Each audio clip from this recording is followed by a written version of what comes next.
Welcome to my next interview in the Witch interview series, where we talk to people that have worked on various aspects of Witch. Elizabeth was the author for the first Witch chapter book adaptations. She did chapter books 1 through 6 and then 9 through 13. You may be wondering what happened to chapter books 7 and 8, and I did ask. It's just how it shook out at the time. And she was very busy writing also the Spy Kids chapter books, which she'll mention in this interview. So the way that I like to interview is that I send the guests questions ahead of time so they can refresh their memory, and also so we both have something to refer to during the interview. And it also helps me vet what questions really don't generate a discussion or just really are just a quick answer that I can do in this intro piece for you here. There's also no drama surrounding the reason why she went to move on to work on other projects. After working on the Witch books, she did start her own non-media tie-in series called Chicks with Sticks. I know that a lot of you were wondering if the original graphic novel creators were involved in the writing of the chapter books,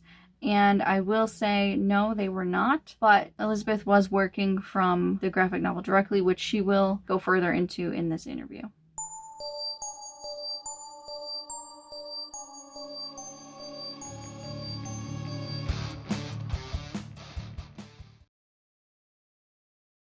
A little icebreaker question: which elemental power would you prefer to have? I would be air. Like the idea of flying, weightless and up in the air is appealing to me. So how did you get started with the project of working on the chapter book adaptations? I don't remember the specifics, I've got to say. So at this time, work for hire was booming. In more recent years, work for hire goes to kind of more prominent, famous authors, IP projects. But back then, there were people like me who were just churning out these books, making relationships with various editors who knew that we were quick and could turn in clean copy.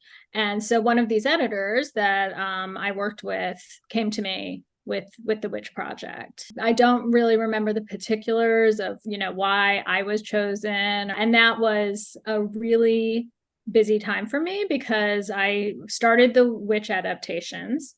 And I was given the comics that had been translated from the Italian. As you know from the books, the first 6 pages of the comics were at the front of the book, the last 6 pages of the comic were at the back, and then everything else I converted into words. I did those adaptations. I usually would do it in about a month, and then in the off month, while they were editing that, I would write a different book for the same publisher, Spy Kids Adventures, where I would write original stories about the Spy Kids from the movies.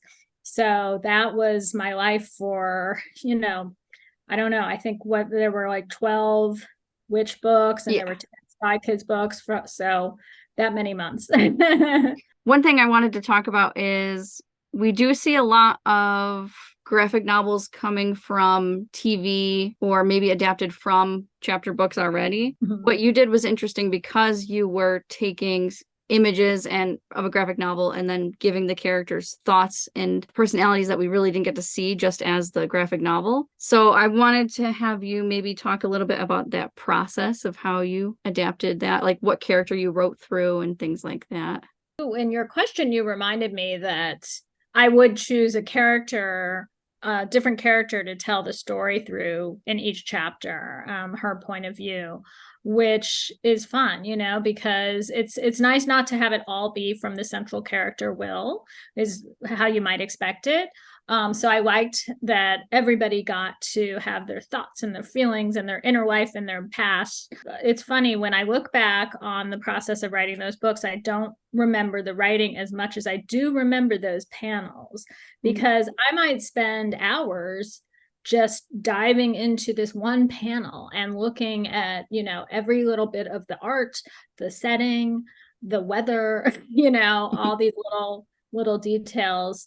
And then just create an inner world for that character. And that was one thing I do remember really liking, is that European vibe, because I was in the US and always dreaming about other places. And so, it was nice to just have a little bit of different architecture to look at every day, or, one thing that it's so funny, like we all know about Nutella now, but back then Nutella was not a thing. And still remember this image of Will in her kitchen, like it's like after school and she's being like broody and she's moody and she's putting what was clearly Nutella on white bread. And I was like, what is that? I want that. And now it's just, we all know about it, but back then it was a little exotic. So Oh yeah, that is amazing. It is interesting for some of the things because it was written in Italy, so even the school day is sort of around that European model, just differently than ours. I think they got out at like noon in the graphic novel, which was interesting. Oh, I don't remember that. And would they go back like after lunch No, or? I think they just go, they leave and go have lunch at home, and the day's over, it seemed. So it's interesting. Yeah. Yeah. Well, some details stuck with me and some didn't because, I realized it's 2023. It's been 20 years since Yeah. which is a long time. And I've written so much in between, I mean, some books I just don't have a whole lot of recall. So I'm glad you sent me questions so I could think about it a little bit. Did you ever receive notes on anything, even for which, if characters like would never do this certain thing or don't go this way or anything like that? I don't remember. And I don't remember being ever being aware that people from the Witch property beyond my immediate editor were reviewing these books and making sure that they, stuck to the canon or anything. So I don't remember being told that. I think it was just kind of like our little niche of the witch world was, we had some control over that.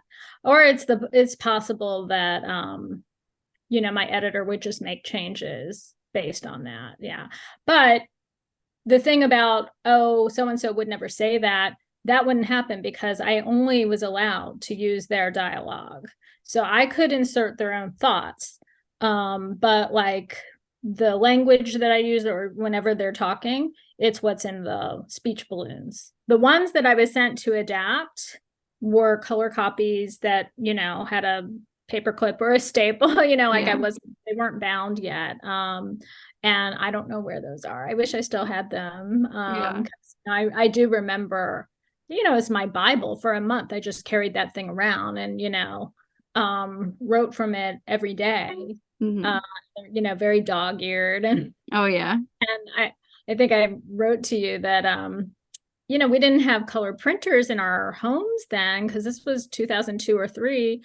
So I would just get a envelope in the mail with this graphic novel. It's like, okay, here's my life for the next month. And people were very curious about if you had a favorite character to write through. I mean, I'm torn. I mean, I would say all of the tertiary characters. I mean, they're really it's an ensemble. All 5 are really critical, but we know that Will was sort of the hub of the wheel. But Haylin, I always really like because she's whimsical and she's quirky and fun and she's air, which is, what I would have chosen. Tarani, she was just she had such a soul, like an old soul and just very sensitive and had a lot of empathy. So I liked her as a character. Irma. So she was, I liked how sassy she was. And then, but writing for sassy, quirky, whimsical characters is always, for me, the most fun. Mm-hmm. So, and Cornelia's, at the time, like writing for a drama queen who had lots of fits of temper, that's not really my thing now, but it was fun at the time.